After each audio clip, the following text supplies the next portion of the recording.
Greetings, things and time stay with you. Yeah, things are going the same. Nero, our brothers and sisters in Palestine, confusion in the Congo, progression continues, mashallah, in Burkina Faso, and Africans, Americans, some are saying they're not Africans, but we are actually going back. Well, we can't be going back because we never go back nowhere. We never come from back. But we're having big problems. Big problems. Social engineering has never stopped. Our historians and our psychologists and our educationists predominantly, and because we lack schools, we lack educational facilities, we're not being able to express ourselves, discuss, and comes up with informed choices. But on the internet, it appears as per normal. Someone would put up something like me saying they're going to discuss welfare, housing, technology, Pan Africanism. And that's the catch right now, being the catch for the last 2 years. Everybody bashes up Pan African, and Pan African represent themselves in according to me. So you have that going on, and then we also have the Muslim Orthodox Arab bashing from everywhere. And a simple question, I think, is required by some of the Muslims who text in and speak. And I'm not sure if they're Muslims, because the way in which they address the situation, it would appear that it's a friendship thing and it's about making Muslims look, creating the thing to keep the program relevant. We had Walter Williams back then in the day saying a lot of atrocious things, but he would never um, discuss with us or with any Muslim what it is and where he get these information. But what I had realized with him is the information that we get from the colonialism, with the colonialists and the archaeologists and all these different people that are being prejudiced and racist against Africans and our development is the same place. And he and others, and even today the young ones, they stand by it. So they bash the name Muhammad. I've been trying to find out now for the last 6 or 7 years. Is who them I talk about? And it's not the same particular features individual. Them just use it, they branishing the name Muhammad, you know. But with this brother here, is that him try to say, well, Islam become popular or Islam bust out in 1912, something up, you understand, which makes him sound stupid, you know, because that has nothing to do with Al Islam and the Prophet Muhammad. So, in America, where he was residing at the time, he figured out how not to come into contact. And if he did, he went on radio station and speak along with him friend him. concerning these things, and he apologized for what he did to Christianity, because remember him say Jesus, and he's right. I don't, but he didn't term it correctly as far as I'm concerned. Because who is this Jesus? You know what I mean? Whatever my name was, and someone changed the name, or the name that is being put out there, and the name get changed, it lost the features and the identity and the culture and everything about that person. And for people to pick up on that name, them themselves, whoever is reading, should ask and say, wait a minute, what is the Messiah's name? Because when him was born in the Bible, him no name Jesus.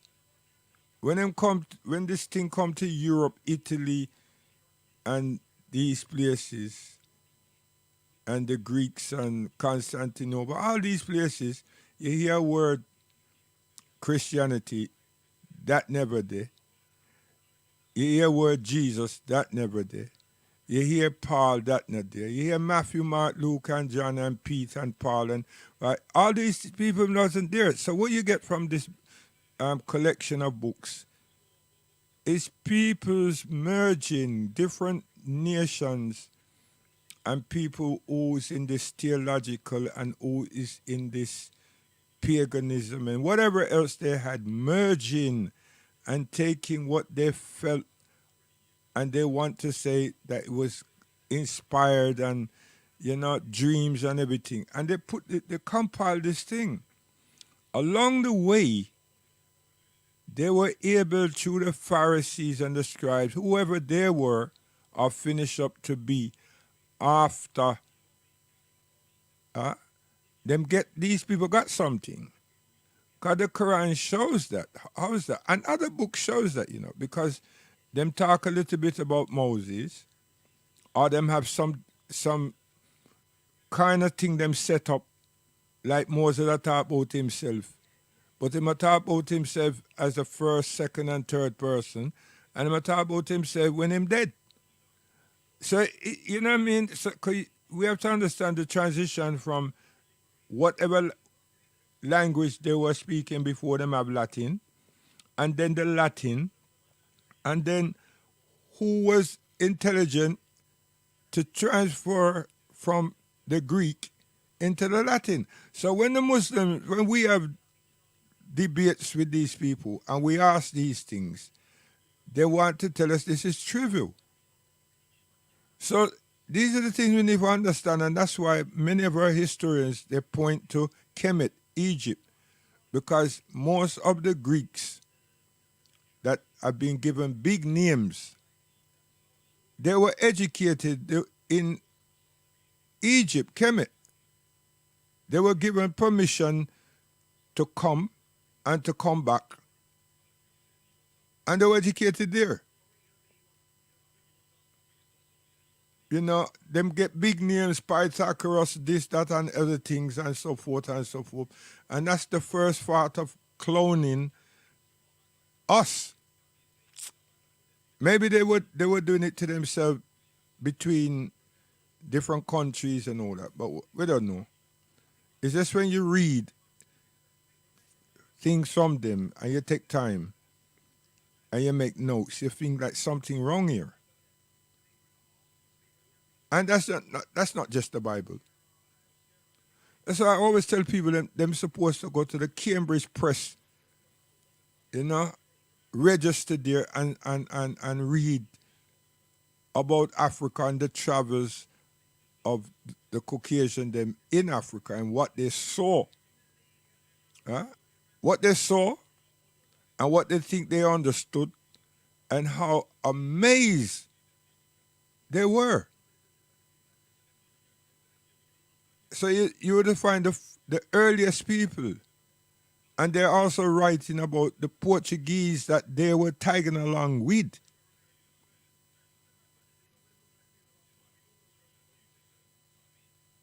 It's not intriguing. It's it refreshes, it vitalizes, it our understand, our realization, because they're telling what they actually saw. They're not plagiarizing. They're not. To me, they're not. You understand? And I'm saying to me they're not, because if you travel and the things that they've said, or they've written there, and then you go to these countries and you see the artifacts, the remains, right? And you can go to areas that they mapped out, and you think like, wow. You know what I mean? Now back to the Muslim thing. When we are saying, and this is what people them from what is called the Middle East, and I'm saying people like, I'm generalizing, but let's take it easy with me. They don't speak of.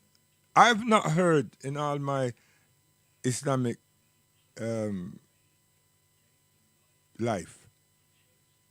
I've never heard them refer to Ishmael alayhi salam and his mother as the progenitors of a peoples in that region.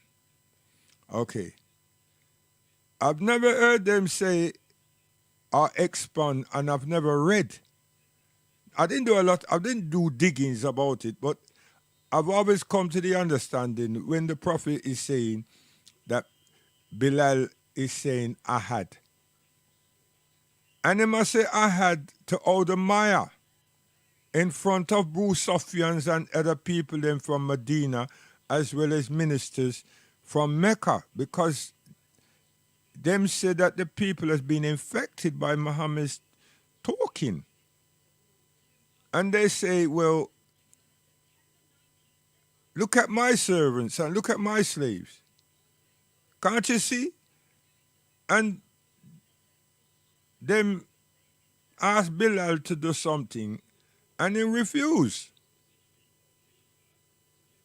But then them beat him,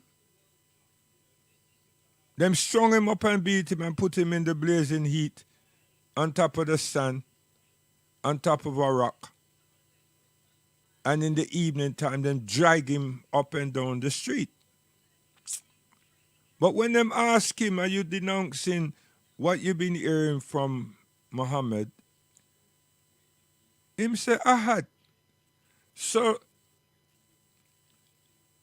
how could he have those things that become qualities and those wordings if Islam wasn't here before, already here? And I'm always contesting that with people, because the Kaaba was already here. What Walter Rodney and all these other people been trying to say, and the Nation of Islam, I don't know where they all get these things from, is that somehow Muhammad comes and have this black stone and want to introduce himself and then build this Kaaba. Where them get that from? The Kaaba was built by Ishmael alayhi salam and helped when his father Abraham come and helped. He helped. Some people want to tell it like Abraham come there, alayhi salam, and build it. No. It's Ishmael and his mother that established themselves there.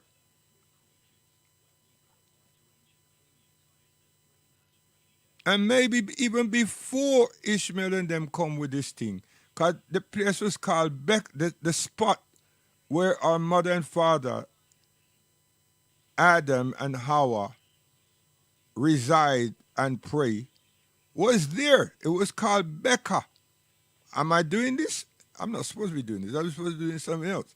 Anyway, so that's being the case, and the issue and the real factor why Prophet Muhammad, peace and blessing be upon him, was commissioned by Allah subhanahu wa ta'ala and sent to the earth, it was the people them was got them went wild. And the state is called the Jahiliyyah state of mind and actions. You understand? A people who knew one God, one worship, a people who accept Abraham Islam as their father.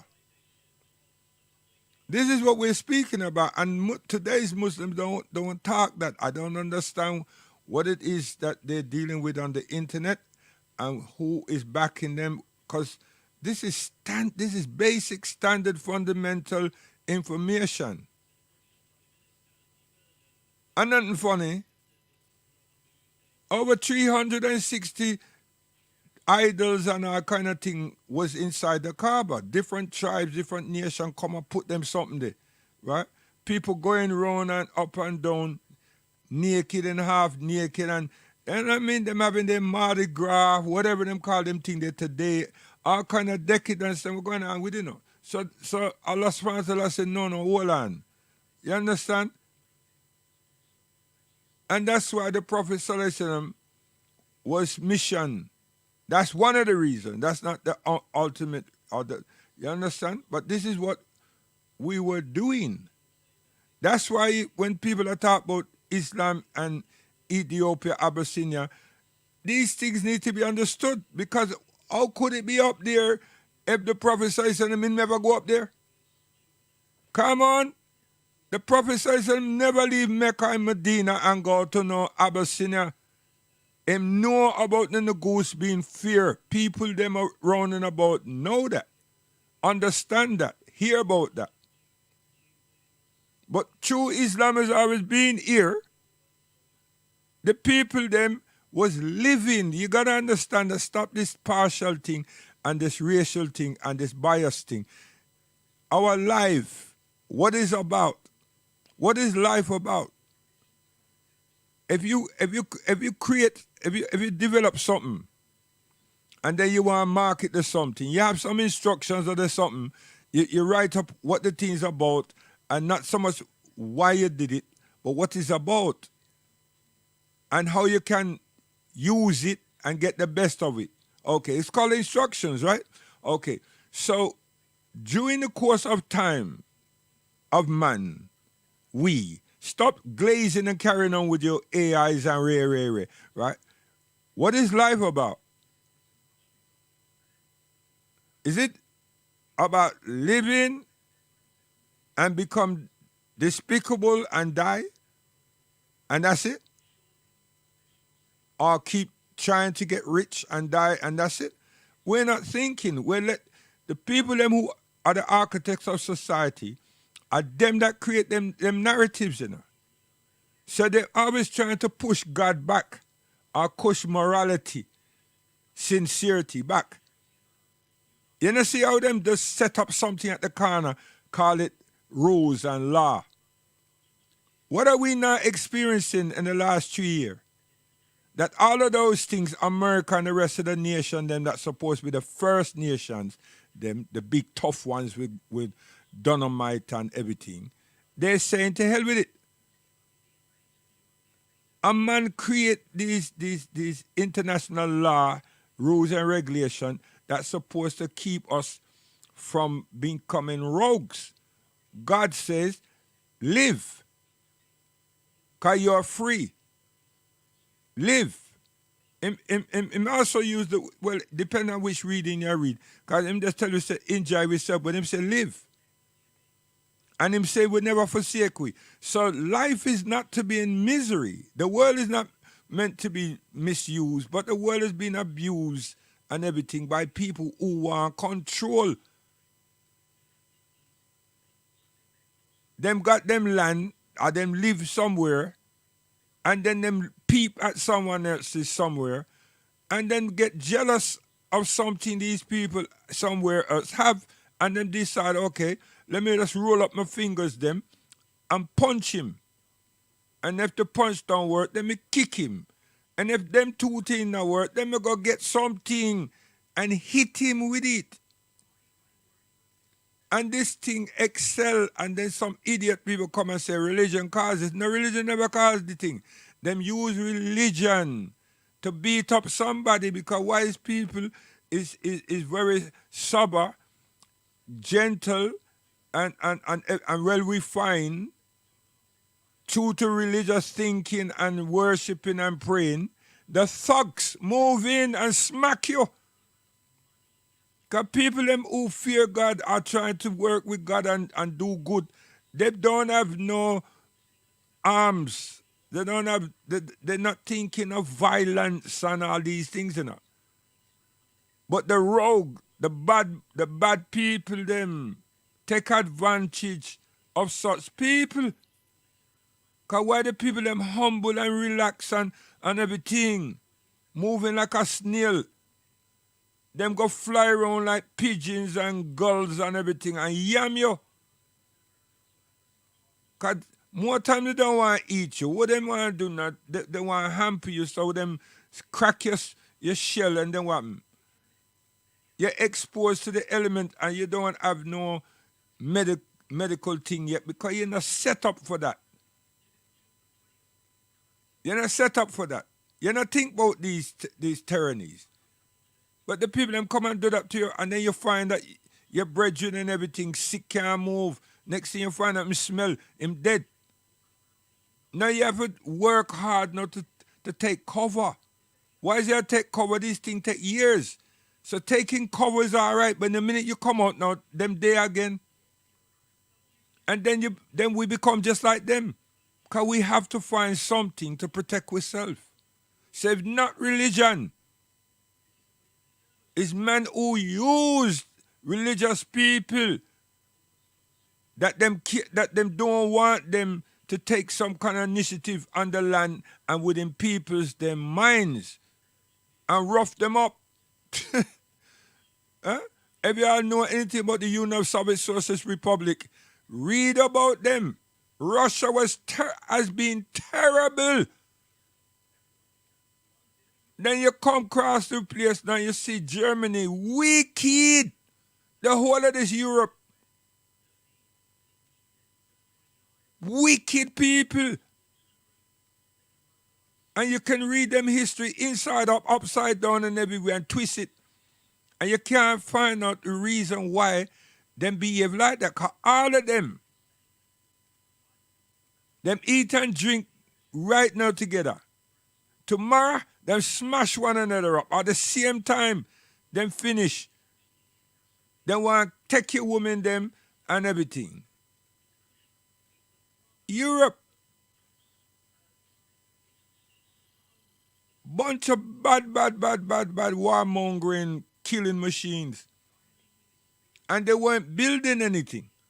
They weren't developing and constructing anything, you know. They weren't creative in the art of humanity. They were just wicked and vile people. But when we see that now, being African or Muslim or whatever, them take it as an offense. But it's true. So you need to go into the museums and into the top university halls of references and everything, and get the documents that the best of them wrote about their behaviors and their tendencies. We don't feature. We being the Africans, we don't feature. They turn us into fodder as they move down. No. As soon as them start rush the sea, them know about the sea. True we. Oh gosh, man. Our goose got cooked. Our goose, Africa, our goose got cooked, star. Them just pillage, beat us up, take us and do everything they want to do. And then them turn around and say, you know what happened? There's a lot of these people, you know. So just in case them get out of the box the same way that they've showed us how to navigate the ocean, we got to do something about them. And what do? They spend their time demonizing us and making us like uncreative, undeveloped, people uncivilized. And if hey, listen here, you can go through 100 years and the whole of Europe wrote a demeaning manuals, texts everywhere about Africa, African people. Underdeveloped, don't know, uncivilized, blah, blah, blah. That's what they did. And it was far, far, far from any truth or any reality, any realistic point of view. So then what them do? Then bring some of our people here and put them in zoo, in cages, and let these citizens have a look at us.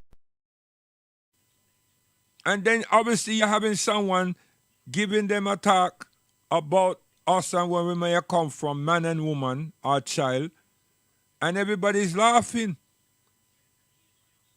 Why is the British, the Americans and the Germans, they're doing their eugenics from way back yonder. Now some stupid backside of us in the diaspora and in Africa work with the Darwin and their theory, and these people then was just demeaning us. I don't understand why we don't read and have understanding.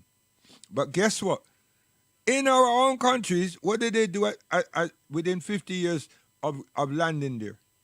Them set up institutions, because what did they understood about something? Them understood this thing we call social engineering. We call it social engineering now, but it is actually where you're able to manipulate people.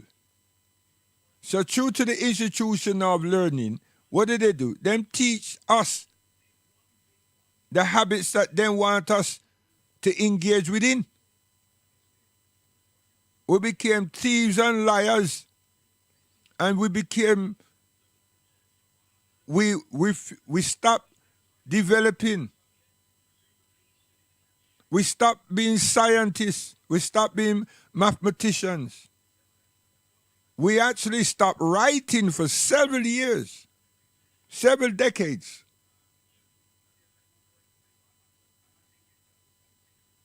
They transformed us. What did happen at the end of the day? They controlled the whole continent. Then they gave it a name for themselves, the colonial powers. They set up all the institutions. And those of us who could comply were the ones that were working there or doing whatever it is that they found that was necessary. So we have never been ourselves since those people have turned up. The greatest thing that we've got, and we have to thank God for it, we didn't turn out to be some military disgusting people. But when you look at us, in 100 years past, we actually reached the pinnacle. We ain't got the nuclear bombs, but them give us guns and we kill one another. Because all them have to do is give a uniform and some boots and then the gun. And we feel that we have an authority, we are an authority, and then we just exercise the mentality that they've taught us in these rooms. And when they put us on the ground and show us that, tell us that now we've become military and we're there to enforce the law and the rules. Wow. There's no consideration about our culture, and our morality. So what do you think that happens to our people? Not the mass majority, because they just take a minority to do this in different sectors. That's our history. Now, what is it that we have faith in, believe in, and what is it that we have in relation to religion? They took that away, even at home. They imparted what they felt and still was necessary. The theology of what them call Christianity. And everything about a Savior called Jesus Christ. And everything about doing everything right because of the complexion of their skin. And anything that we want has to go through that skin. We cannot think for ourselves and act for ourselves. This is the way. Huh? Now, you know what is it is great to reflect upon? The same Caucasian, many of their families were born and raised on the continent. They didn't develop an African tongues. They retain the English grammar, the English tongue. They were educated by their own people living on our land, living around us, not with us, in isolation. We may attend a school or a class where they're actually sitting within also. So some of us learn the English grammar, learn the pronunciation, learn the anatomy poise. Those are the ones that they cherish. Those are the ones that they gave positions to. But my point in saying that is the racism that we've been exposed to, or the racism that we've been taught, is nothing. The technical, intellectual racism is the one. The one that transforms people. The one that socially engineers people's attitude to life and create system within society. That's why we're trapped. That's why we can't come out of that quagmire. It's been engineered for years and years. And they know the best thing to always do is to keep some of us with them, because they know we're advantageous.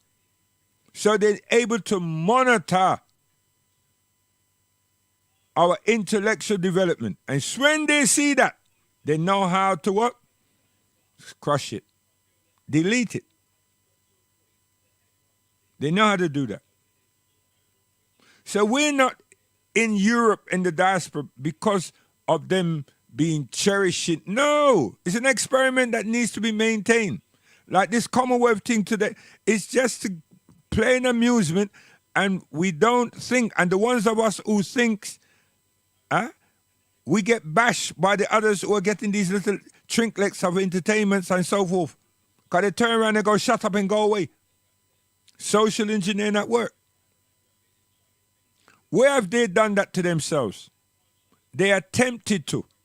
So hence we had what they call among themselves the First World War. When they came to an agreement and that finished, it didn't last very long, because economics played a big part.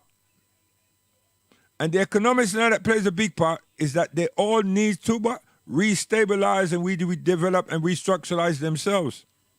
So the ones that feel that they actually won the war or work together and come out the other end not too bad, they made alliance. And the ones that was frail, they went back and smashed them. But not only smashed them, took from them what they think that they need to excel the restructuring of themselves. And that was the Second World War. They got rid of ministers, kings, queens, monarchs, and everything else from among those trinkets. They call them, I'm not calling them that. That's why we Muslims, we suffered later on in this Bosnia, and the Russians, the Chechens, and all these things in this part of the world. Because they didn't forget us. But they saw us, the Muslims, living and not participating in their squabbles So they let the wolves out on us. And they destroyed, it's not Austria, it's called, is it Austria? They destroyed the place, Yugoslavia. And they murdered and killed and butchered thousands, if not hundreds of thousands of people. Same thing they've done to Palestine, right? And everybody stood by and watched. United Nations, they sent troops into Sudan to part people and rescue people. There's people in Yemen from the United Nations and were in Palestine. They instruct them not to intervene. Are you going to tell me that the United Nations are there for humanitarian rights? No, it's a choice they choose. They choose. It's sad. Very sad.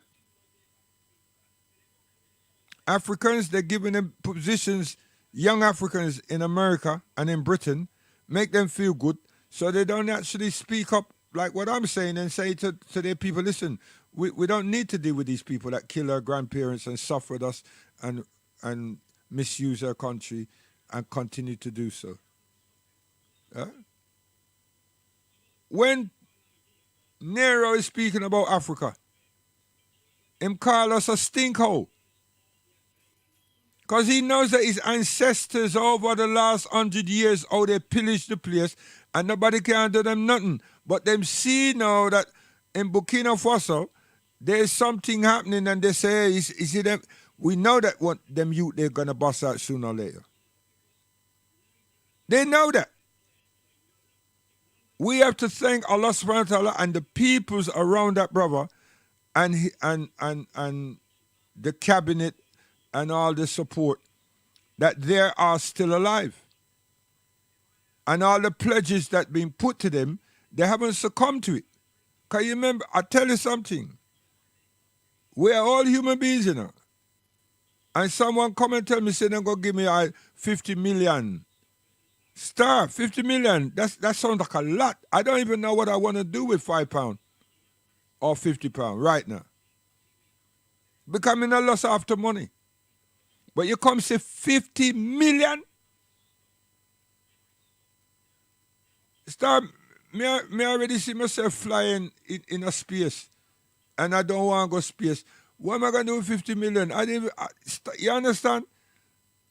So if you're weak in morality, if you're weak in religious understanding and realization, if you're weak by saying that there's no creator, if you're so weak and dumb to think that man control life and man give away all the things that we want, which of the favors of God Almighty that we cannot see but gives us everything that we need to sustain us, can you, all mankind, deny? I can't do it. So what 50 million is going to do?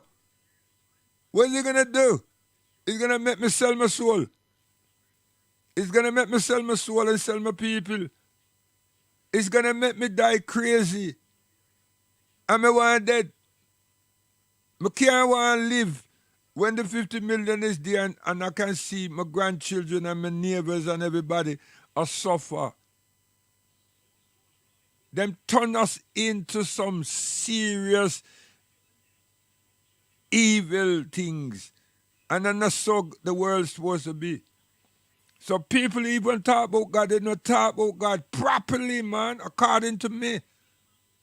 God not create all of this thing about evil and everything. A man free. A man just gone wicked. Not all man, you know, but the best of us don't challenge them. Can we be made to be afraid? And we be made to be afraid through the stupid ass education that them tell we say that this Jesus died for your sin, you fools. And that prohibits you from doing nothing. From doing nothing. Because you not call upon God. You see him dead. And him come back. What kind of fool talk is that? Now them come back and take this generation now. And them the theologians with their theology is telling them to talk about Father, Son, and Holy Spirit. 3 and 1, 1 and 3, and all is one. And God can come inside the flesh. Meaning now that when him come inside the flesh, they're calling him Jesus, and Jesus is God, and God is and the Holy Spirit now, where you catch them in a corner or them can't understand certain things, them tell you see that God now has become the Holy Spirit.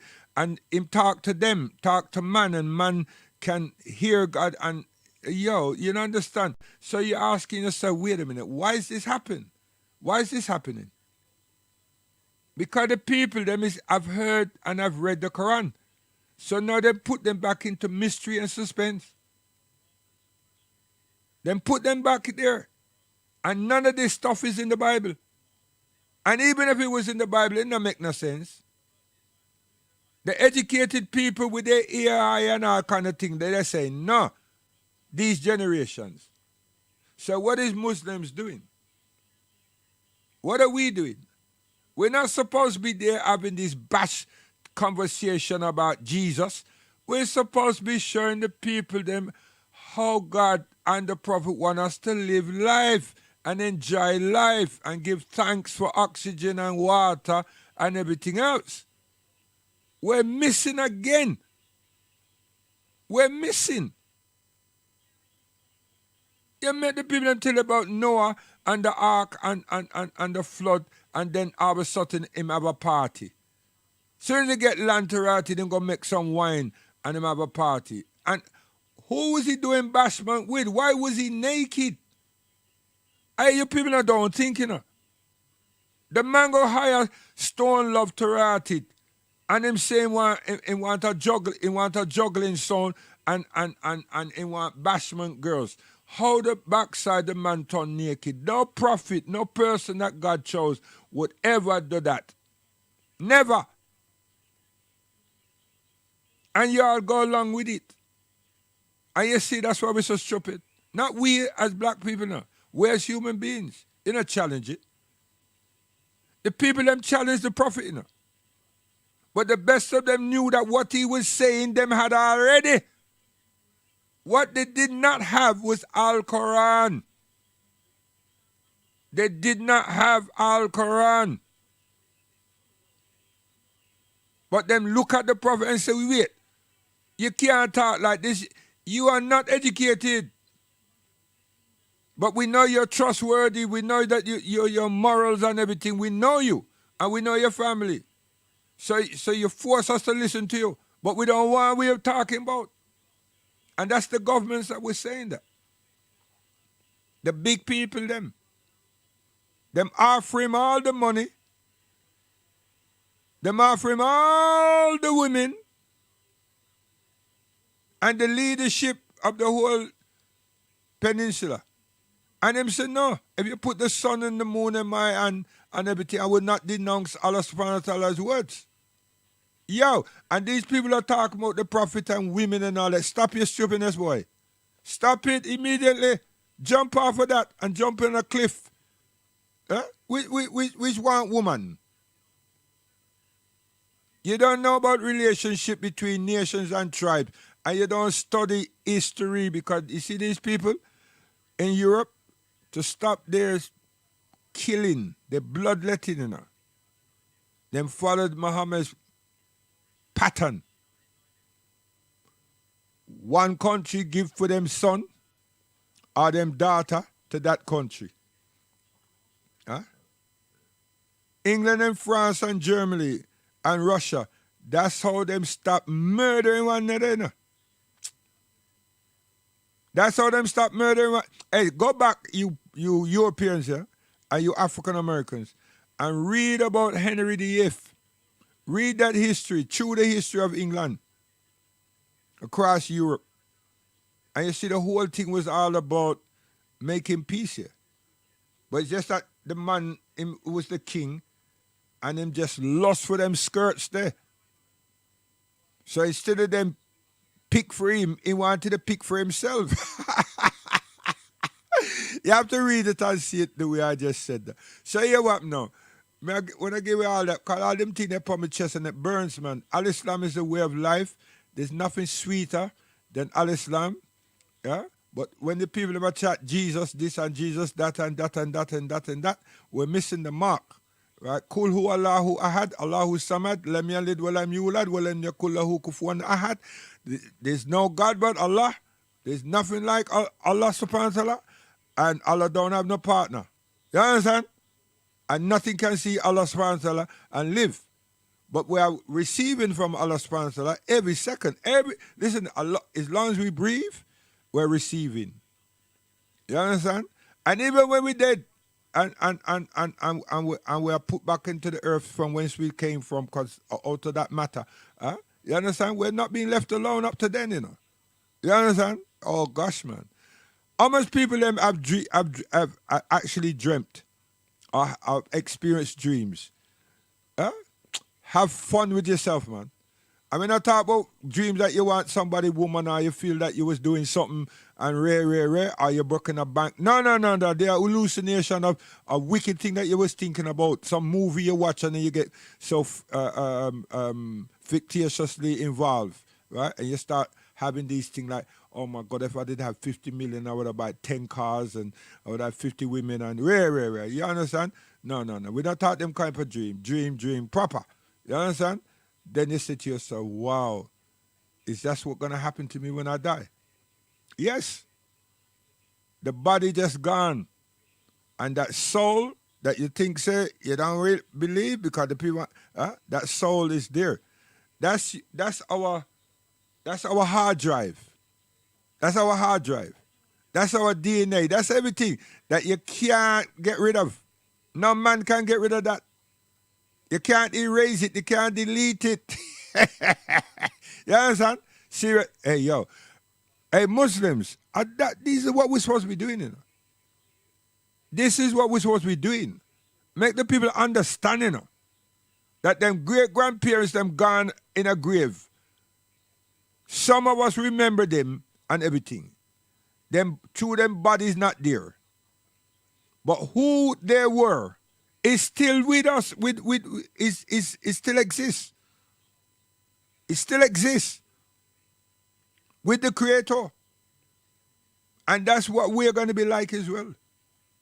I remember when we go in that hole, we're not going in that hole with Nero and King this body and Imam this body and Khalifa this. No, we're not. We're going there by ourselves.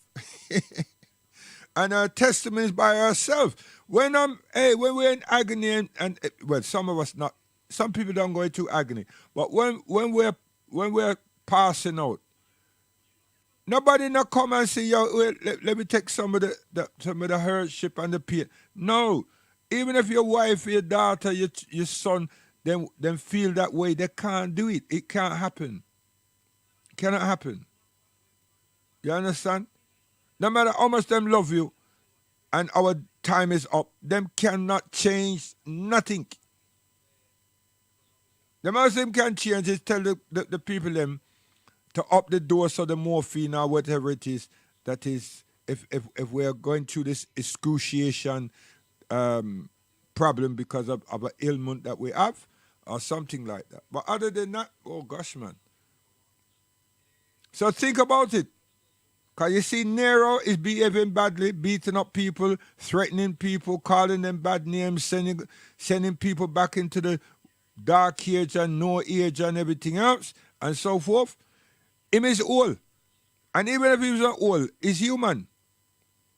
When Allah subhanahu wa ta'ala sent his angels to ask him, who gave you the authority to do the things that you're doing? He ain't going to come and tell us. But watch him carefully. Watch him. Watch they having their fun now. When they weeping, we not see them. Ask George Bush and his family. When they weeping, soon from now, and it's been experienced by her and her husband, the Clintons. Seriously. And Barack Obama. All of them. Not just them, you know. Even me. Every evil do. Any person that commit evil. You understand? Them go through this tragedy. From Almighty God. can't escape.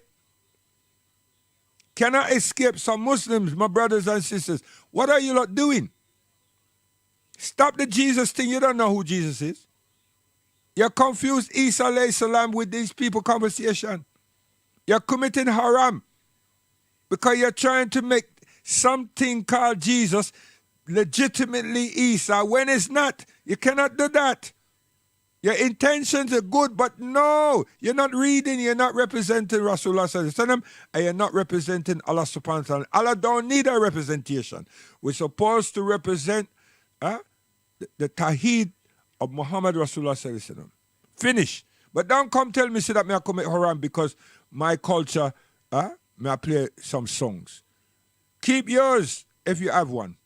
Know something about yours. But love me with my culture. Ask me, brother, do you adhere to Al-Islam? Don't come tell me about rules and regulations and laws that you yourself don't adhere to. You understand? So get off my case. If that's what some of you have in store, right? I won't run from you because I don't need to. Because how could I run from you and I can't run from Allah? You understand? I don't fear no man or woman. I have relationship with men, I have relationship with women. But I don't fear none. I fear Allah subhanahu wa ta'ala. Because I've done so much wrong. Wow. And I make tawbah. Tawbah. I'm going to have to slap myself. You understand? Because you can't make tawbah for something and then repeat the something again, you know. So if you know a bag of hadith, keep them. But if you know Quran, let us sit and reason and read. But if you know a bag full of hadiths, keep them. I don't want something that's 150 to 200 years after Rasulullah sallallahu alaihi wasallam. Here said them say, that's like the, what do you call it? Gospels. No, too long. Too long. You understand? I can remember my sister, my brothers, them, our grandparents. Because we were with them at some point in our lives. And some of us were too small to understand anything. The ones them that was of age, you know, not of age, but have that about them cooking and everything, them tell us the small ones, the young ones. You understand? What am I saying there? Right? If those write about grand and granddad and everything, that's authentic. You understand? We who had to be informed about them, and we start writing about them, but was never interviewing my brothers and sisters and cousins and all of those people and aunties and everything else. Then that which we're working with, saying this is the hadith of my grandfathers and everything, will not be right. It'll be what we would like it to be. And plus, when there's no witnesses, how can it be authentic? The sunnah is that. The hadith is not supposed to come from Egypt, that Odomai was speaking to Sally and them come to this conclusion. No, it's that they had this dialogue and everything in the presence of Hamza and Ahmed and Abraham, and we all invoke Rasulullah sallallahu alaihi wasallam, and we're saying that he would have done this, or he did, or he said that he did this, and I'm saying that I got this from Baghdad. But you understand? I saw hadiths going on. So any hadiths that don't come that way, they start and everything, is Yahudi propaganda or some ever evil doing propaganda. And then the years, 200, 300, and 150 years after the Prophet sallallahu alaihi wasallam, go away with that, man. We are dealing with. What are you trying to do? You understand? Right? So, later for that. So what we are saying now, Mama says, So I said, no, we're not saying that. We said this, the door of decision. Patience with us, sir.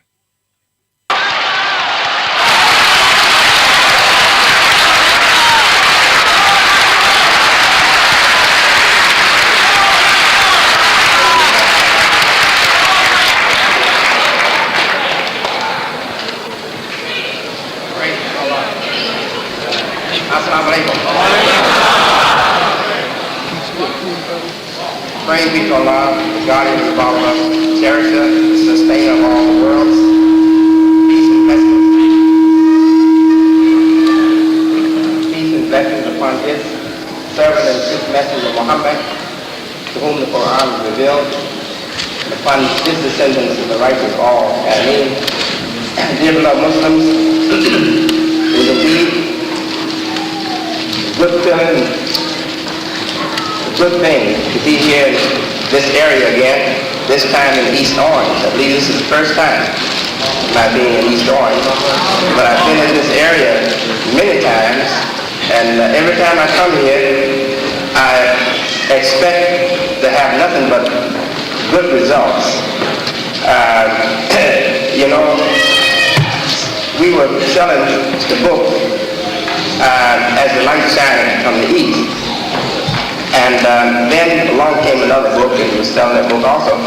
And I asked the manager who was managing the distribution for us, I asked him to find out where the greatest support was coming from. And he said the greatest support is coming out of the Newark area.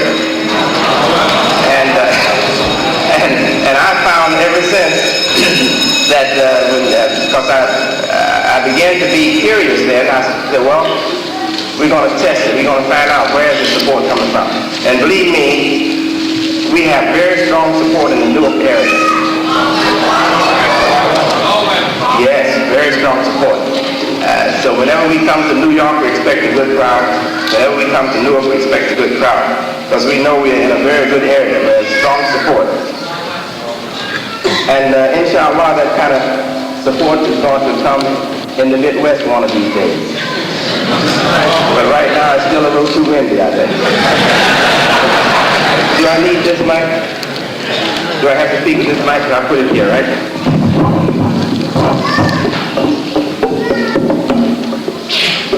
All right. Okay.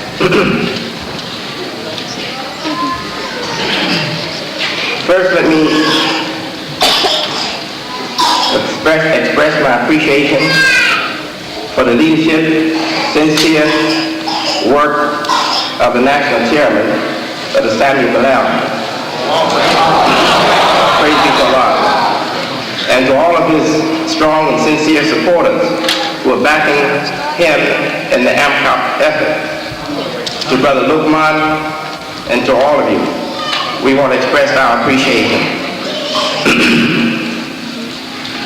Also to Imam Burhani, Ahmed Burhani, if he's here of East Orange, we would like to give him our greetings of Assalamu Alaikum.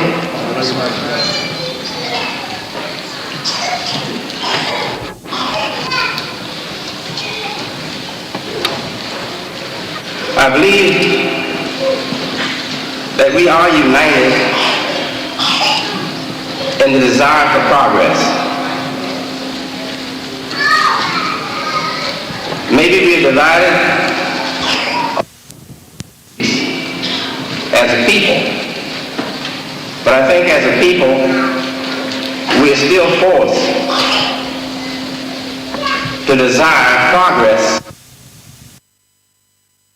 in America.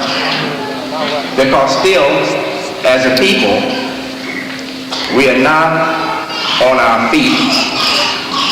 We are not even enjoying the benefits of this democracy to an appreciable extent. We're still too far behind when it comes to real solid progress in America. We have a semblance, we have a resemblance of progress in the fine clothes we wear, in the big cars we drive, in the phone models we drive, in the TV sets at home, in the furniture, etc., etc. We have a resemblance or semblance of progress, but the actual state of our lives is something very different. Most of us are struggling day to day just to manage the bad necessities of life. Most of us worry month from month how we're going to meet these expenses. Most of us live in a constant state of insecurity. Whereas with other ethnic groups, that's not the case. The newcomers, the Asians, the Cubans, the Africans, just here in the last 2 years or so, they have made progress that sicken us to our hearts. When we think about how long we have been here and how much we have spent to try to establish ourselves here in this country. So that tells us that either something is terribly wrong for us in America, or something is terribly wrong within us in America. So, dear beloved people, either way, we have work still to do. We are not where we wanted to go. We have work still to do. And the wealthy people of this land, the wealth holders, those who own the resources and the machinery, those people want outsiders to think that this is the land of plenty and there's nobody suffering here in America.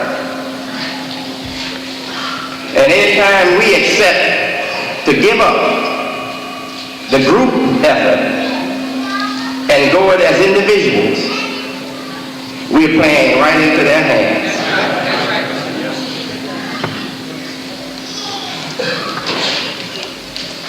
In the interest of progress, for the Muslim, progress begins in the soul. When we have honorable intentions, that is the beginning of progress for the Muslim. Honorable intentions. Now, I don't want to have you guessing at what I'm trying to establish here. What I'm trying to establish is this, that the problem that we have is still internal more than external. The problem is internal more than external. We know that there must be conditions for progress. If you don't have the external conditions for progress, most likely you realize no progress, as there must be an accommodation, an opportunity for any expression. The human being cannot even express his human identity until there's an opportunity for that expression. The proof of this is in the case that is given by the students of primitive societies. They report a young boy being found in the jungles, running around like an animal and making sounds like an animal. That young boy was not an animal, he was a human being. But he had not the opportunity for human expression. He was put in an animal environment before he learned to speak and talk and walk and behave like a human being. Because of that, he could not express his human identity. So we know that there must be an opportunity for expression.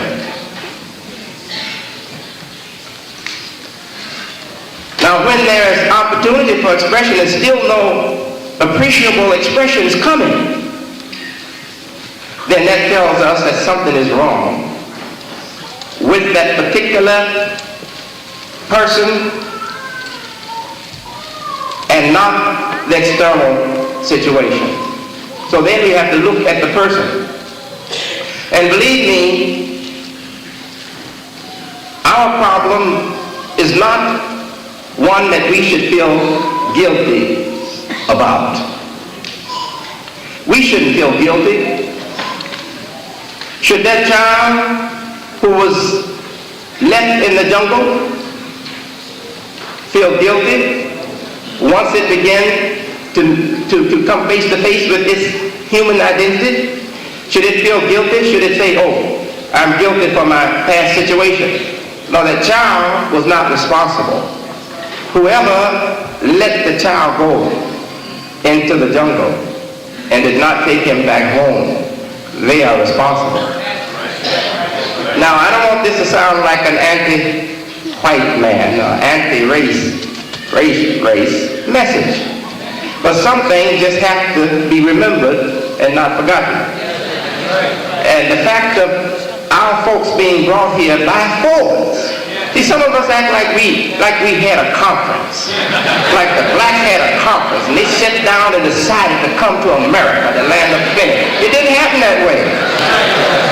The white slave masters had a conference and they decided to take us by force and bring us here and put us in that situation, in this situation. And ever since they've had us here, they've had a big problem. And their problem has been how to avoid problems, how to avoid trouble from these people. Freedom was destined to come. They had to eventually give us freedom, because freedom is the urgency of nature itself. It wasn't just happening here. In fact, it was late happening here. England freed the slaves before America did. So it was actually late happening here. But it had to happen here because it's an urgency in nature that the natural course be realized. So we had to come to our natural course, and that's the human course, the human being. We had to come to that and be free. And the urge won't allow us to accept anything less than that freedom for the human spirit. That had to come. But dear beloved people, now we are in America and we are not responsible for the content of our lives. That content of our lives is holding us back. We are not responsible for it.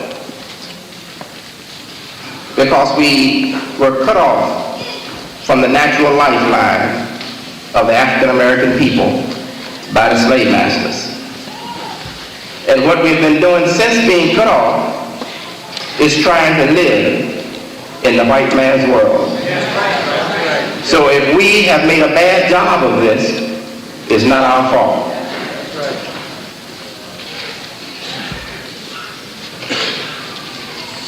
And the answer is still what the nationalists used to say: stop trying to live in the white man's world and conceive the world for yourself.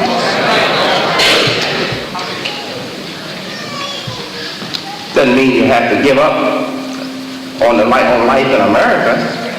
No, give up on the walking blindly in America. Give up on depending on this country and its culture to take us by the hand and lead us from home to work, back home, and from home to the recreational center, and back home. Yeah, just give up on that dependency. Give up on that dependency and start to envision for yourself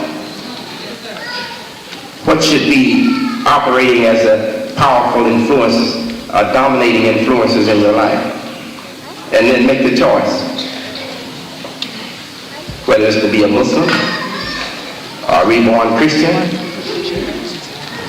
atheist, whatever. Just let the day come when we can make free choices. Then we and the white man will see a new people. A new people.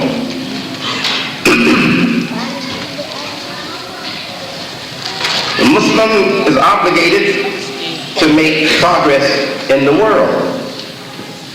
The Muslim cannot accept just to make progress on his soul. That's the first step. First step is to set your soul in order. But after you do that, the next step is set your environment in order. Once the soul takes the right position, then the soul will disagree with an environment that is not compatible. The soul will say, this environment does not complement me. I don't like it. If you feel no sense of being, no sense of worth in your soul, then the people won't see nothing manifest outwardly. But when you have a sense of self-esteem, a sense of self-worth, then the people will see the influence of that outwardly. Because you won't let people treat you just any kind of way. Your spirit won't allow it. Isn't that wonderful? That God has made a vessel that will forge the environment until it agrees with what is demanded on the inside. That's wonderful. That makes us a special creature. But if we can see our clothes thrown on the floor, walked on, if we can see our dishes that we eat out of on the floor or in the sink, dirty all day long, then that tells us that something has died inside. Because whatever we use daily become an extension of ourselves. My clothes are an extension of me. Well, I'm not complete until I put these clothes on. Not for public. Maybe I'm complete for the bathtub. But I'm not complete for public until I put these clothes on. So these clothes become an extension of my identity. They're part of me. And believe me, when you go into homes, I don't care if the home's African American or European American or what, if you go into homes of people and find them walking all over their clothes, take the clothes off, throw them on the floor, and walk on their clothes, believe me, those people have already walked on their self-image. They have already walked on their souls. They have walked on their souls so long that their souls have become dead. So the soul doesn't rise up and protest. Say, look, hey, that is identified with me. I don't wear that suit like I wear no flesh. Isn't that a fact? But after all, the flesh is needed for communication, for to present ourselves, and is needed for protection, right? The flesh contains the vital organs, hold the blood from exposure. It protects us. Our flesh is a protection, and we've got clothes as an additional protection. And these things become part of our identity.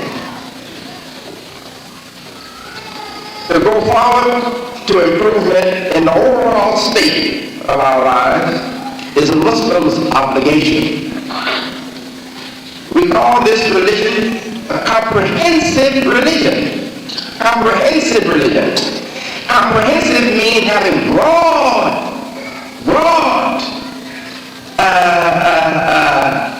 meaning, broad scope, comprehensive, not limited. If Muslims are gathering only to turn toward the east and make prayer, then they are not full Muslims. They are incomplete Muslims. The Muslim religion is comprehensive. So his sensitivities goes out to the whole surroundings. He's not just sensitive to know which direction is Qibla, he's also sensitive to know which direction is work and economic dignity. Yes, this is a religious obligation on the Muslim. Now, this is not to say that Christians don't have such an idea.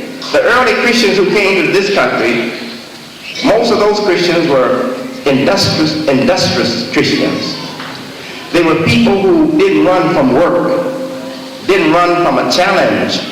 They were people who were willing to face harsh environment, very harsh, hostile, unfriendly environment in terms of climate and also in terms of the natives that lived there. They were willing to face those bad odds. But why? Because they wanted to live industrious lives. They wouldn't accept to be treated as inferior in their homeland, persecuted in their homeland. So they were a resistance movement in their homeland. And when America opened up, they decided to come to this new raw land and with their industry make it a new destiny. Isn't that the history of those people? Yes. Now, we know that America has become spoiled. So I can't say Christians have this kind of work ethic anymore. Christians are not moved by any such work ethic anymore. Very few Christians understand the Christian work ethic. Muslims, I believe, are more in tune with that requirement in their lives as people supposedly worshiping God. If I worship God, don't you know it reflects on that I worship? If I myself is nothing, if I am nothing and I worship God, nothing should be worshiping nothing. The higher my worship is, the higher my life should be. And if you look at the history of man, you see that man, in the progress that he has made as a worshiper, that man's movement or progress as a worshiper, it kind of, in fact, it does correspond with the progress he has made as a thinking being. We know in olden days, many thousands of years ago, man worshipped everything. Man's worship evolved from the worship of whatever frightened him. Whatever made him think that it had power over him, he worshipped it until he learned that this thing is not the power over me. Then he put it down. And as his worship moved up, his life moved up. The more his worship was raised, the more his life was raised. Now we claim today to be believing in the highest form of worship, the most evolved form of worship of man.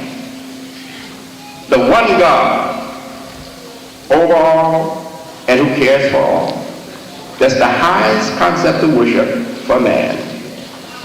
We claim to have that form of worship, but if you look at what's happening in our lives, we are behaving like the savage before he evolved his worship.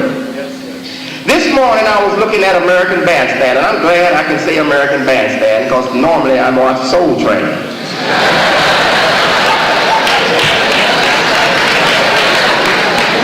I was looking at American Bandstand, and my mind said, you say it looks bad like it is. So why don't you just turn off the sound? So I went to the television and turned the sound off. I said, boy, look at ancient Greece in its savage bacchanalia. Drunken confusion. Drunk confusion. Looked like every little case in Chicago decided to make a contribution to American Bandstand. Yeah, one was doing something like this. Another was doing this. And another one was... Now you put all those combinations together with those expressions, because you know they can look like they far away. You know, they just be carrying on at each other, right up in each other's faces, carrying on, but they look in their face like they far away.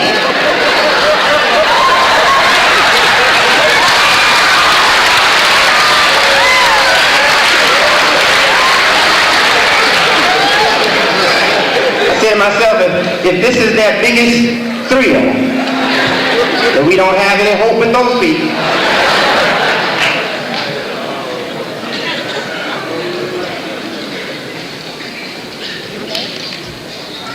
To progress is what we want. To do better. To be not at the tail end of progress. Now some of us can't understand this. You know, Soul Train is symbolic of the spirit of the African American people. The African American people is not a modern train. The modern train is electric powered, diesel powered. The old train is steam powered. And that's how the soul, that's typical of the soul of the African American masses. Just want to let off steam.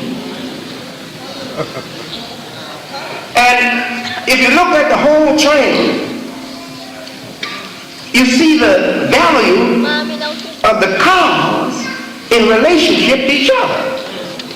The engine is the chief.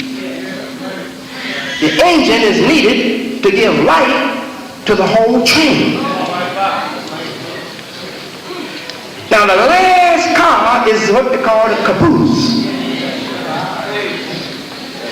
And at the tail end, they normally have watchmen sit in the caboose.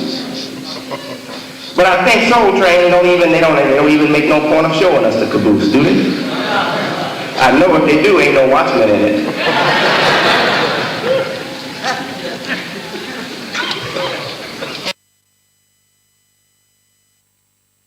Yes, so you can listen again and again and take some things from it, because it's very important. Seriously, very important. And, so we want to come over this side here now.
that England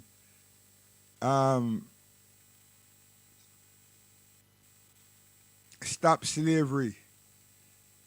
Yeah, but England and America, or what you call America, is England. It's English people. Y'all lost sight of that, man. You understand? Are the English that bring the slave them to America? Are the English, England, are for them ships? The Americans, as you call yourself, didn't have that. England had those things. It is the Santa, not the Santa Maria, the ship them that come from England and Ireland and these places. England them come from. You understand? And bring the pilgrims and the Quakers and these people to that land.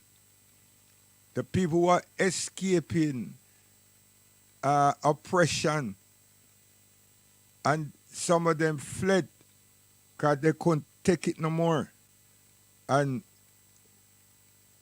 those that were fighting, those that were fighting, but those that were looking realized that the fighting not going to work for them because they might get mashed up.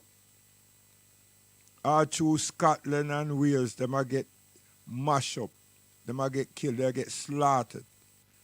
Go in some of your library, the American, and ask about the Tudor, not the Tudor Rose, the what you call it, the Scottish one. And you'll see them have some enactment of the people them, and the king's military force had arms, right? They have cavalry. You understand? And the other people them they upon foot. You see? So when the land is hard, which means it wet and everything, those one they upon foot can't run away. No? You understand? And the cavalry, they've got some long spears and everything. They've got bow and arrow and everything. Yo, people them have swords and everything. They were being butchered. Those people that do all this racism and everything against us, you all have not studied to speak to them about their illness.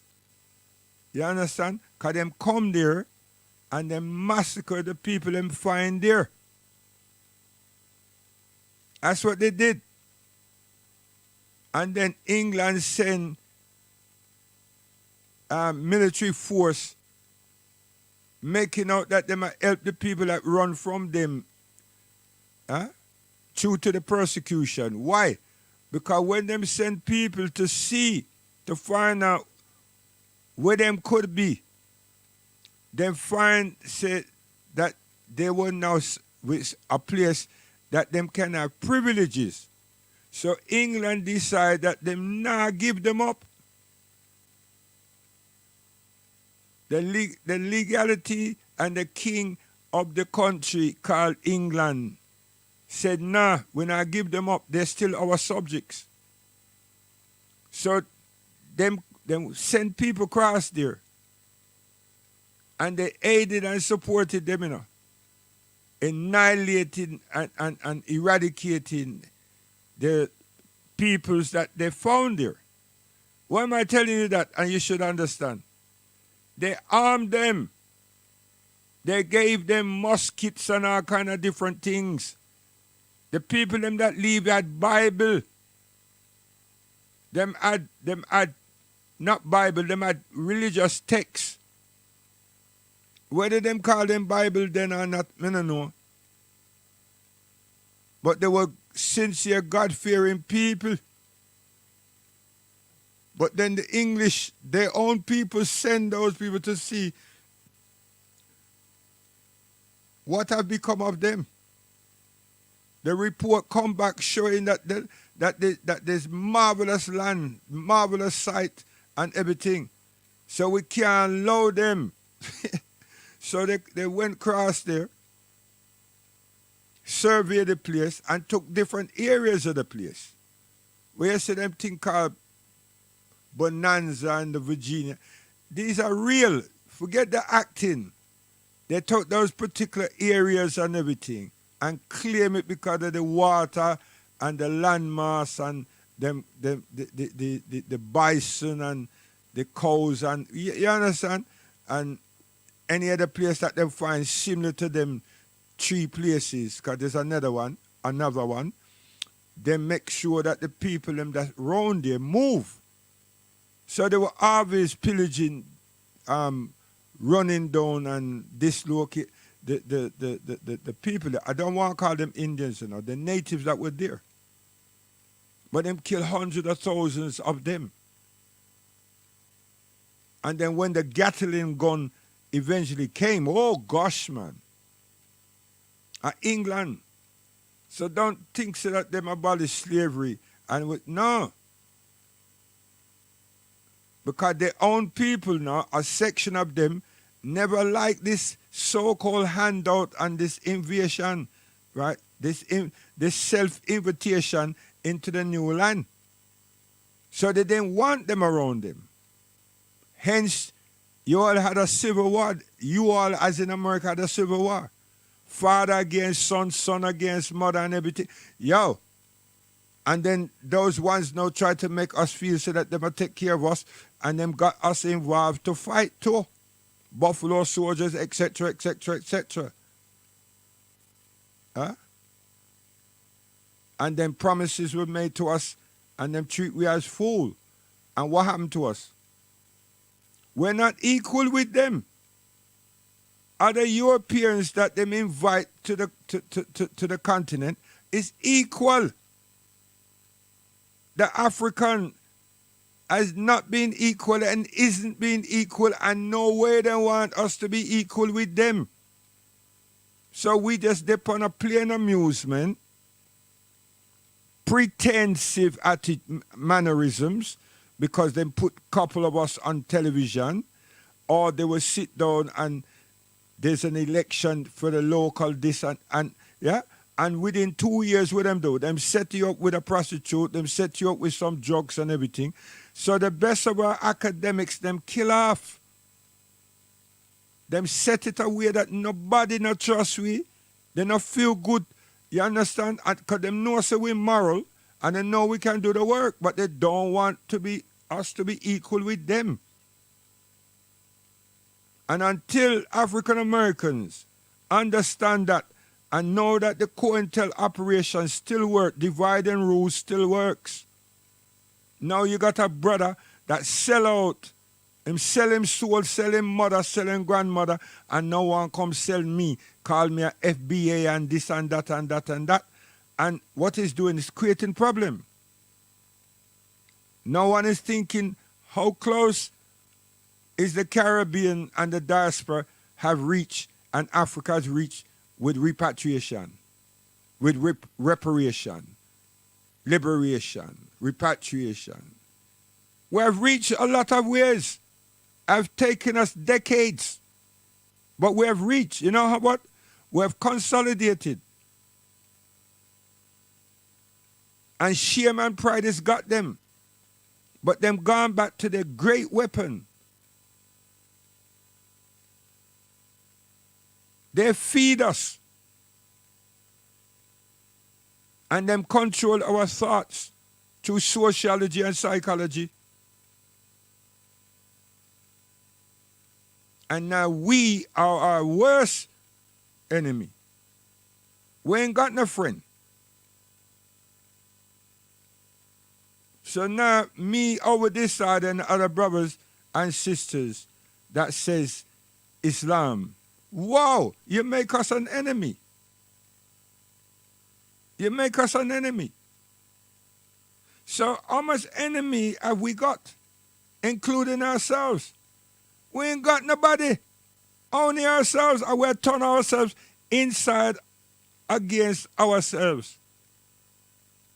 So what are we doing? Nothing. We're destroying ourselves. And we spend so much time discussing these people, you know. We don't know nothing about Africa more than Ray. We should be in love in Africa. We should see Africa as our kingdom, our kings and queens. But we don't. So when them ethnic cleanse, what we going to do? We haven't got Air Force and all them something they like other people, you know. Who's our allies? Which ally? We only got ourselves, and most of us don't. This climate that Nero and him staff have done to us, that's been removing us from being with us. There's so many splinters and arguments. And the madness is that those FBA, they don't want to be classified as Africans, and they don't want to hear nothing about Africa. So when the cleansing come, what the hell are you going to do?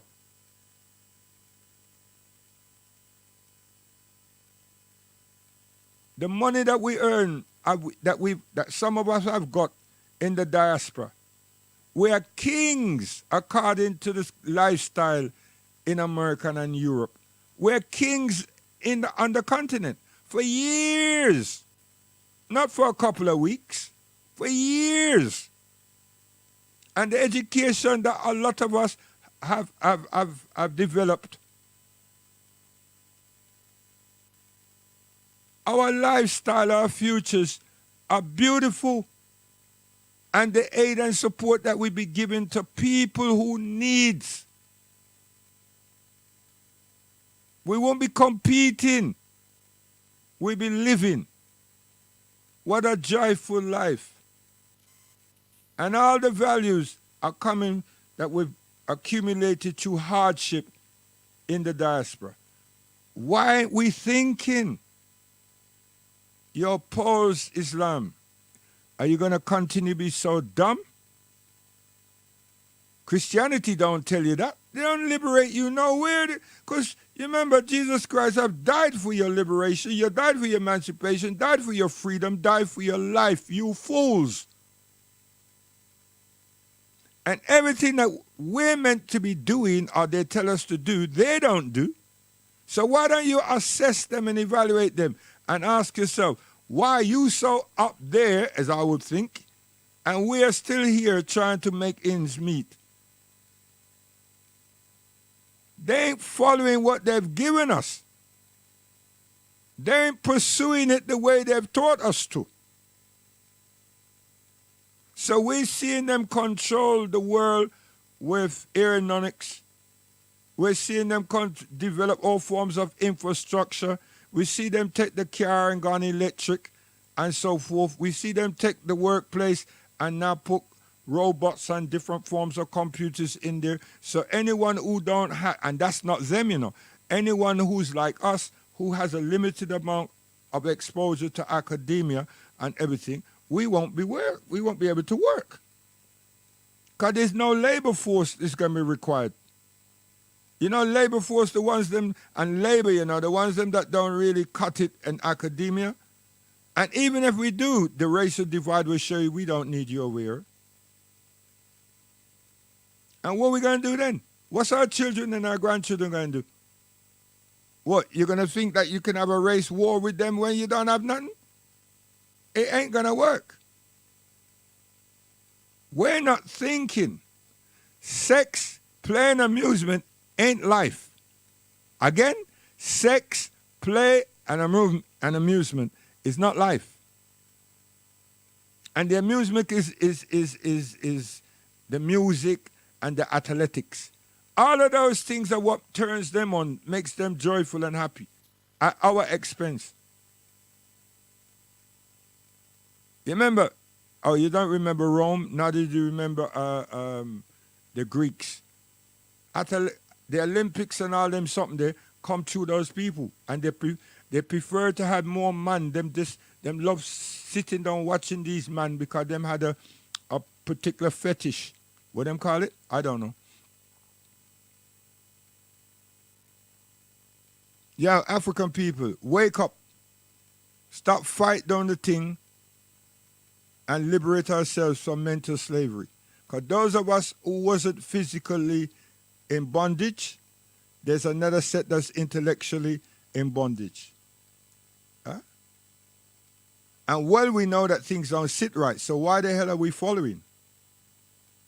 The revolution of our minds is the first revolution, not the revolution of guns and bombs. No, that don't work. That's a defense. The intellectual revolution is in our minds. The spiritual revolution is being supported by God Almighty. Let us move. Let us move. But don't come tell me so that Muhammad is this and Allah is that. No, you don't know that. You're following someone else's narrative. You don't know that. You haven't lived a day in Al-Islam. You haven't fasted a day. You haven't seen Eids. You haven't done anything. You haven't read without criticizing. You should read and analyze and question. And then you will hear Allah subhanahu wa ta'ala answering your questions, not us.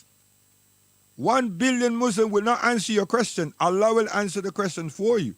No matter how stiff your head is and everything. No matter how arrogant you are and saying, what the hell you talk about Moses over? Allah would answer you.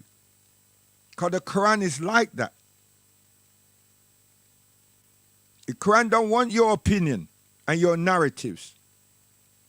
No human being, it doesn't require them. It doesn't say, well, God, why didn't you do this? And shouldn't you done that? Why you took so? No, the Quran don't do that.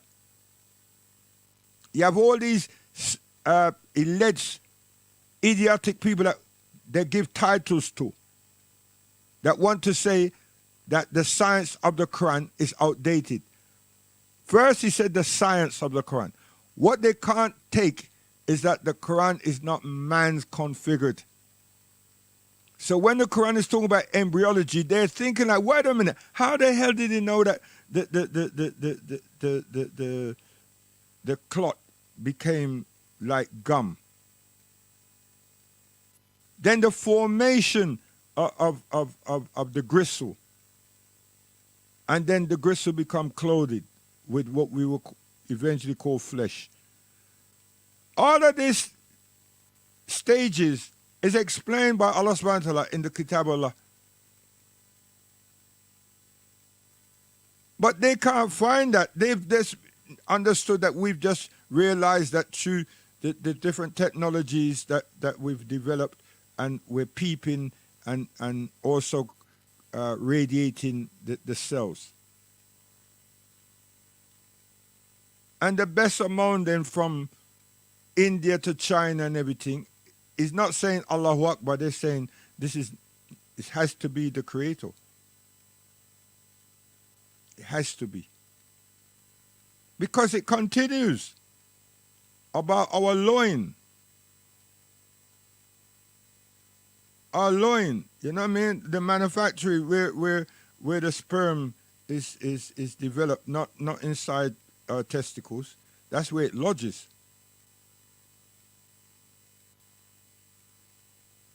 So instead of saying like, wow, and they want to say Muhammad. No, it's not Muhammad, you fools. It was given to him. He wasn't the one that's telling. No, this is what they also do. And people who haven't studied or read about Islam would not turn around and go, excuse me, no, you're wrong. Muhammad didn't. He's not talking about Moses and embryology and the galaxies and the sun and the moon and the stars and water. And he's not Muhammad. Nothing to do with him. It was given unto him. That's all that's needed to be said. I just don't understand what happens to a lot of Muslims, you know. But human beings, some of us love to be argumentative. Seriously. Anyway, we're gone again. We'll chat too much. Slim Smith, come here.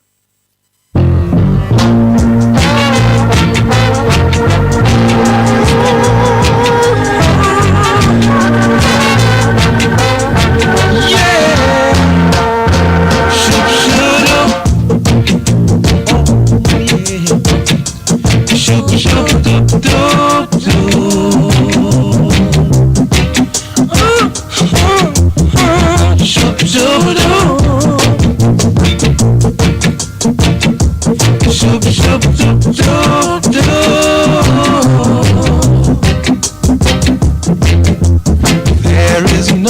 no time to sit around and wait. Don't you know the world is of love and of hate?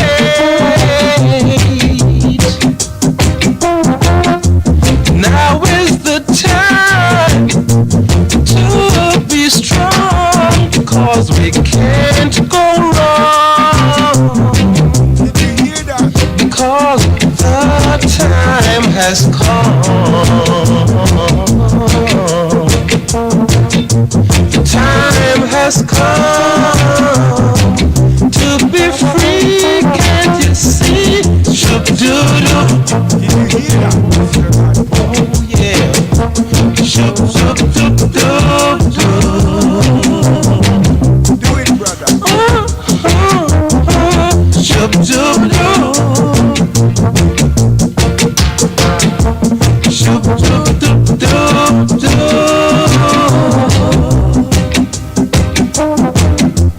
Don't you know that cheating, killing, backbiting cannot help? Oh no, can't you see them problems we face every day? They've got to solve themselves. Yo, you see, we now, we are 12 and 13 and 14 years of age, you know. You understand? And you see those words? Those words are about what is the devastating thing that's happening in society right next to us, you know.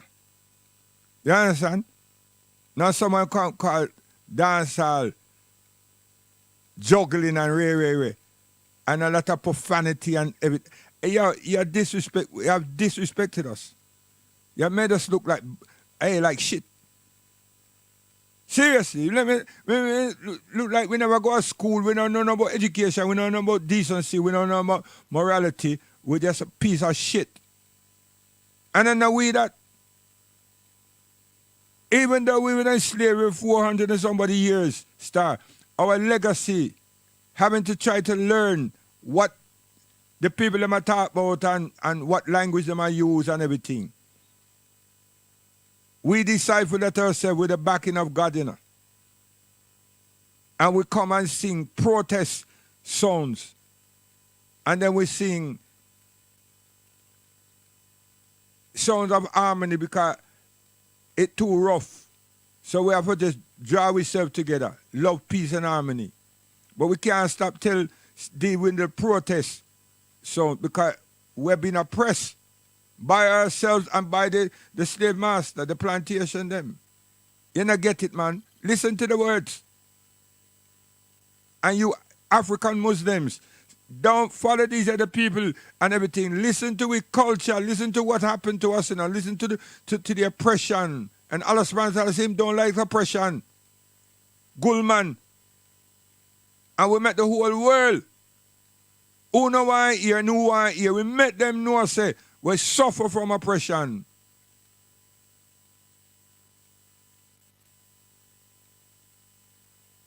We the players of instruments, and then we use our vocal cord and we use our intelligence to write about what surrounds us and what is hurting us, what is affecting. You all don't do that, and you all are suffering in silence. That's why Arabia can treat one the way they treat one. Every place can treat one. Because when they not deal with the thing, when they not follow the son of the prophet. You let people pretend. You let people manipulate. And they're doing all of that thing because of money, oil. Oil. Look what happened to Sudan. Look what's happened to Yemen. Could you tell me that, the heritage that is older than Arabia, Yemen, Arabia beat them up with the backing of England and America and some of the Europeans for all these years? And all kind of dysentery and choleras and everything. And they mash up the people, the people, them, the country, and the lives of the people, you know. And we're next door to each other, and we're Muslims. So why you want to tell the Caucasian them or the non-Muslims that Allah subhanahu wa ta'ala told us and the Prophet sallallahu alaihi wasallam told us by way of Allah subhanahu wa ta'ala, if you kill a person that you kill in the whole wide world, and if you save them, like, yeah, you understand? Isn't that applicable? Of course it is. So why are you challenging them? You come telling people about Jesus, this and that and that and that, and we don't know. You don't know what you're talking about, but you're saying that you're insinuating that it is Isa, and you're not telling the truth about Isa. You're supposed to talk about Isa. You can't talk about somebody you don't know, and you shouldn't be trying to say that Isa is Jesus. Did Allah do that to us? Him say, get rid of all these idols, clean it up, get out. He didn't give us a bit of whatever they were running before and a Quran, you know. He gave us a Quran. He never gave us a bit of that and a bit of that and everything else. That's what those people thought was happening. And they're still carrying on like that. Because when they read the Quran, they expect to be reading the same thing that them have in their Bible. But they only hear about Musa, Abraham, alayhi salam, and everything. And they're thinking like, wow. And they want Dawood to be have you understand, to be flirting, not flirting, to be seeing some naked thing and after her and blah, blah, blah, and it goes on. Now, when they don't get to read all those kind of things, right, and then we don't have our opinions about things, they're thinking, oh, no, we don't like this. But they really do, you know, but true them can't pick it down and make it work according to them thing, because them see a girl and them want sex her. So then find a way to go, and they want to be a Muslim, but they know that if them tricky fire and everything, it's all right. But them know that once them tricky fire, now them have to tricky fire God, and that can't work. So they're saying, right, why aren't these people like us? Turn around and go, it's all right, you know what I mean? It's just what we're doing. It's the flesh, isn't it? But they don't get that with us. They don't get that with us, and their soul shows them not to do it. But then we're playing nursery rhymes with them, Jeremy rhymes with them. Why are we doing that? Why are we doing that? So we have, as Africans, we've got to split. Morally and intellectually, we've got to split. Because we're following. We're following all this fighting that's going on in Nigeria and all this. No, we're following. We're becoming barbaric like them. We're smelling. We've got to stop that. After all, they're our own. We're the same people. And we're the ones that go for the spirituality of Al-Islam. So why aren't we speaking to our brothers and sisters? Why aren't we doing that? Why aren't we loving them? Why aren't we just there? Why do we have to do all this fighting thing and killing thing and pillaging? No, that's not us. Those behaviors are foreign to us. And then we're Muslim too? This is sad. Very, very, very, very sad. So ease off, sit back, relax, and read the Kitab Allah and go there and make ourselves Sahabis. And embrace the people. By examples, they would have made choices.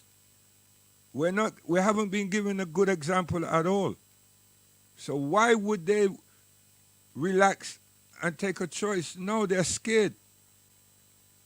They're scared. They're scared. I would be too. Guidance.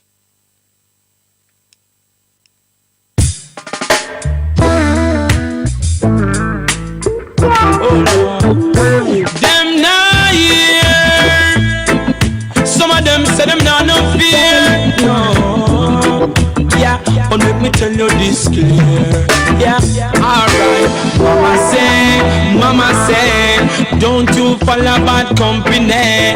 Mama say, don't trust strangers along the way.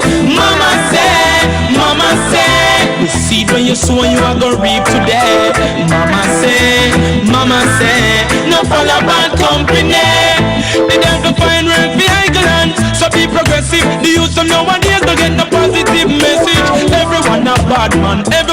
aggressive. The negativity too excessive. People are weep and mourn. Call upon the Father and sit up on the throne. Some a go the wrong way, claim them a uncream for the cone.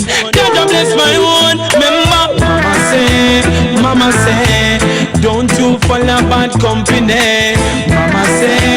Mama. Yeah, you see, that's what I'm telling you now. When you listen to me, I'm play some songs. It's my reggae Bible. Can't do nothing with me. See? Listen to the lyrics. Tomorrow me drop it, Papa. Guidance we gone.